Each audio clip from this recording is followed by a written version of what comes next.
Set them free. Said the price of freedom had to be eternal vigilance, and that war is an immutable part of our genetics. Said there is no other choice but blood sacrifice, and no alternative but to go off and fight. For them. Said we got to be ever ready, or our enemies will be upon us, attacking, slaughtering, and enslaving us. Said the bad guys are always on the verge of reigning over us in an unholy and totalitarian terror. Well now, who would the losers really be in the long run if all their projected fears came true? Let's say we don't fight, but just peacefully resist until they kill us all. Okay, where will they be then? Who would do the good work, keeping the world running safe and warm, supporting their delusions? Who'd farm the scorched earth for nothing and rebuild their bombed arms factories for a pittance? We could leave them alone and let them see how far they get and how long they would really last.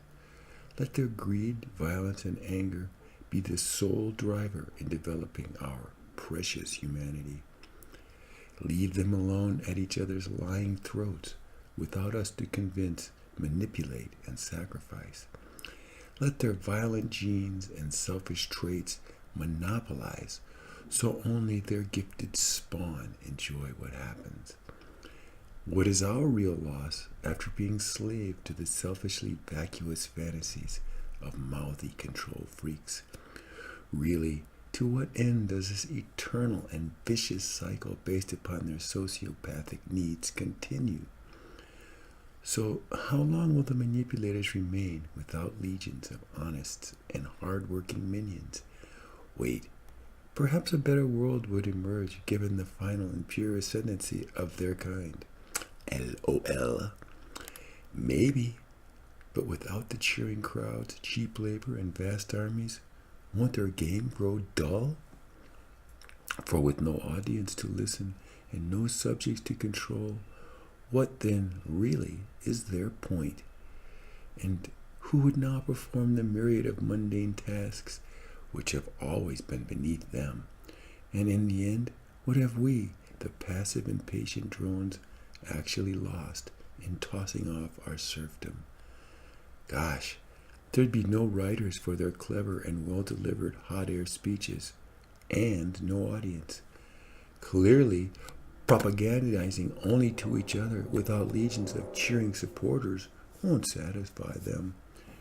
So their genocides and purges would only wipe out their own kind.